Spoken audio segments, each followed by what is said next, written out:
Histoire de la femme disparue. Sous la dynastie, un jeune homme épousa un homme nommé Mai. Un jour, lorsqu'elle a appris que sa sœur biologique était gravement malade, elle a dit à son mari de la laisser partir et de s'occuper de ses médicaments car sa famille était très occupée. La maison de sa sœur se trouve dans un village à environ 5 km de là. La femme faisait des allers-retours à des heures aléatoires. Certains jours elle partait le matin et rentrait à la maison le soir. Certains jours elle restait là et ne revenait que le matin. Cela fait 3 fois. À cette époque, la récolte était gratuite. Alors le mari laissait sa femme aller et venir lui rendre visite à sa guise. L'état de sa sœur est devenu de plus en plus critique. La femme est retournée lui rendre visite, mais cette fois le mari a vu qu'elle était partie mais n'est pas revenue. Pensant que sa femme devait rester et prendre soin d'elle, il ne se doutait de rien. Mais du 2e au 3e jour, sa femme n'est toujours pas revenue. Le mari était maintenant impatient et a rapidement demandé à quelqu'un d'envoyer un message à sa femme pour lui dire de rentrer plus tôt pour régler une dette. Mais cette personne est revenue à la maison et a dit que la famille de la sœur n'avait pas vu son frère arriver et qu'elle attendait.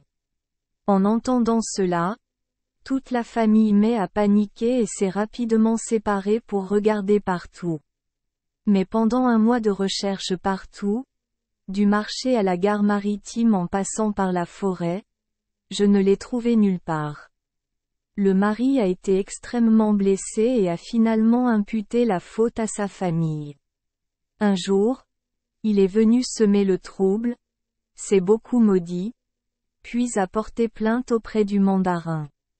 Le fonctionnaire a reçu la demande et a demandé au prévenu de se présenter pour un interrogatoire. Le beau-frère a dit la vérité, il ne savait absolument rien de la disparition de son beau-frère. Même l'interrogatoire des proches des villages des deux côtés n'a révélé aucune lumière. Pendant plus d'1 an, le gouvernement a envoyé des détectives pour enquêter d'une part, et d'autre part s'est rendu dans les communes et les villages pour fouiller, mais n'a toujours trouvé aucune trace pouvant être retracée. Puis 6 ou 7 fois l'ouverture du sceau s'est écoulée et le dossier a dû être abandonné dans la salle du palais.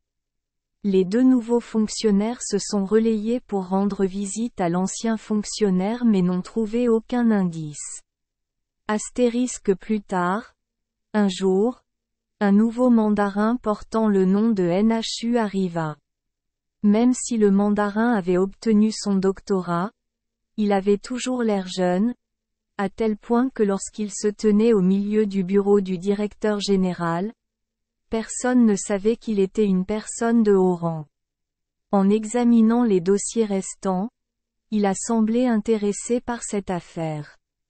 Lui a répété, les responsables précédents ont également utilisé de nombreuses personnes pour enquêter non seulement dans un gouvernement ou une province, mais aussi dans les provinces voisines, mais ils ont finalement dû abandonner. Avec la réincarnation de Bao Kong, cette affaire peut être clarifiée. Il leur dit, « Je me demande si les gens cherchaient de près vers loin à cette époque, ou est-ce qu'ils visaient seulement le loin et ignoraient le proche? Moi, j'ai décidé de reconsidérer un peu cette affaire. » Dès lors, le jeune fonctionnaire a beaucoup réfléchi à cette phrase. À son tour, il a convoqué son beau-frère, la famille de son mari et quelques témoins pour s'enquérir des traits du visage, du mode de vie et des vêtements de la personne disparue. Les gens disaient qu'elle était belle et vertueuse. Il leur a demandé de lui dessiner une carte de l'itinéraire allant de la maison de son frère à la maison de sa sœur. Quel est le chemin principal? Quel est le raccourci? Par quelle maison passez-vous? Etc. Quand vous voyez le raccourci, vous devez traverser un champ désert. Il y a un temple ici. S'il voulait aller du temple au village, il devait écraser les résidus de Bethel pour y arriver. Il murmura. Peut-être que l'indice est là? Il s'est immédiatement déguisé en marchand et a emprunté cette route une fois. En voyant la grande pagode et les arbres denses entourant la pagode, il ne put arrêter ses soupçons. Il a ordonné à une fausse prostituée d'apporter de l'or et de l'encens à ce temple pour adorer Bouddha. Les jeunes moines aperçurent la silhouette d'une femme entrant dans le temple et se précipitèrent comme un chat voyant de la graisse. Le chanteur leur a jeté un regard affectueux, les empêchant de garder leur visage compatissant et digne. Lorsqu'il eut parfaitement compris les détails, le mandarin ordonna à ses troupes de marcher vers la pagode. Le moine sortit pour l'accueillir très poliment. Le mandarin dit: « J'allais prier pour les graines. J'ai entendu dire que c'était un lieu spirituel, alors je suis vite venu ici pour adorer Bouddha et prier pour un rêve. J'ai demandé au temple de me laisser me reposer une nuit. Le lendemain matin, le mandarin se réveilla très tôt. Les officiers avaient déjà reçu des ordres, leurs épées et leurs lances brillaient, entourant la pagode. Le mandarin convoqua toutes les religieuses et tout le monde dans la pagode pour demander: « La pagode est un lieu de pratique vertueuse, alors pourquoi ai-je rêvé cette nuit qu'une jeune femme venait se plaindre ?» Tristement, et puis il me raconta toute l'histoire. Donc, si quelqu'un commet un crime, avouez-le rapidement et vous bénéficierez de la clémence. Sinon, nous interrogerons et les personnes impliquées seront définitivement décapitées. En entendant l'annonce forte, les yeux de tout le temple sont devenus bleus. En fin de compte, les méchants croient que l'âme injuste apparaît. Incapables de résister davantage, ils se sont tous agenouillés pour confesser leurs péchés.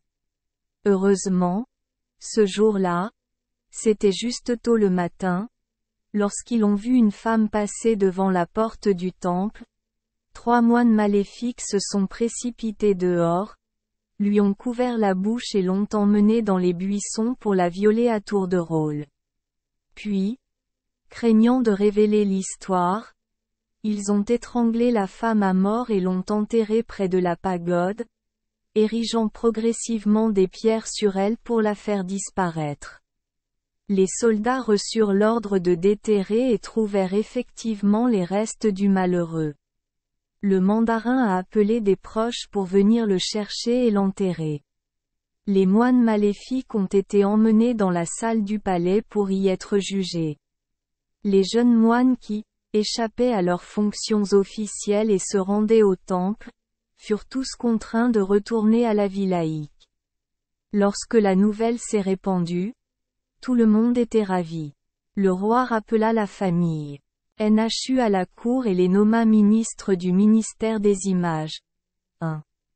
D'abord, d'après les récits des peuples Nguyen et Adong et du magazine Nam Phong, 1931. Merci les enfants des Esperluette Croisillon 39. Avoir écouté des contes de fées au jour Esperluette Croisillon 39. 8. Espérons que les histoires apporteront aux enfants des moments heureux et significatifs. Si vous aimez notre chaîne, veuillez appuyer sur le bouton S Esperluette Croisillon 39. Abonner, pour ne manquer aucune histoire intéressante. Je vous souhaite une bonne nuit de sommeil et de beaux rêves. Rendez-vous dans la prochaine histoire.